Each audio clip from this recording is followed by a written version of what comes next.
ધરાવીન ધાન ન નીપજે, કુળવીન માડું ન હોય, જેસલ જખરો નીપજે, જેની માં હોથલ પદમણી હોય. માં હોય સારી, બાપ સારા હોય, સંતાનને સંસ્કાર સારા આપ્યા હોય તો જીવનમાં ધન્યતા અનુભવાઈ જાય. પૈસો કેટલો છે ને એ મહત્વ નથી, પણ આપણી પાસે સંતતિ કેવી છે ને એ બહુ મહત્વનું છે. સંપત્તિની બહુ જરૂર નથી, કારણ કે ભગવાનનો નિયમ છે ભૂખ્યો ઉઠાડે, હુવારતો જ નથી કોઈને.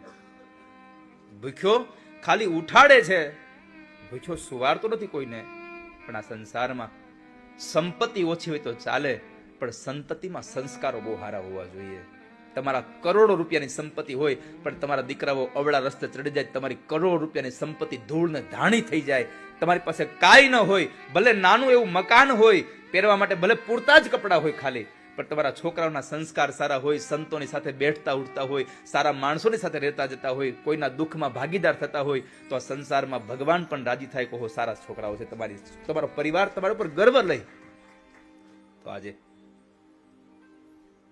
આપણી ફરજ છે, સંતાનથી સેવા ચહો, સંતાન છો સેવા કરો. આ કથા બતાવે છે કે મા બાપ જેવા મા બાપ જો આપણી ગમે તેવા કાર્યથી આપણાથી મોઢું ન ફેરવતા હોય તો આપણા યુવાનોની ફરજ છે કે મા બાપની ગમે તે પરિસ્થિતિમાં આપણાથી મોઢું ન ફેરવાવું જોઈએ કોઈ દિવસ. એની ગમે તે સ્થિતિ હોય, બસ એક વસ્તુ યાદ કરજો ને, ખાલી તમે જ્યારે નાના હોવ છો અને તમને ખાતા નથી આવડતું, છતાંય તમે જ્યારે હાથે જમો છો ને તમારા હાથથી પડેલી વસ્તુ તમારા કપડા ગંદા થાય છે, આપણા મા બાપે કોઈ દિવસ અરુચિ પેદા કરી?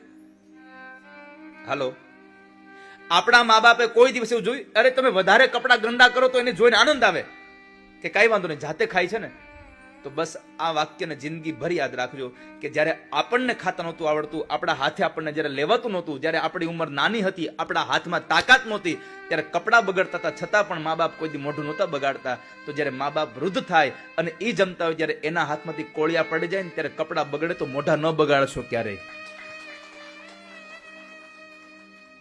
એની સેવા કરજો.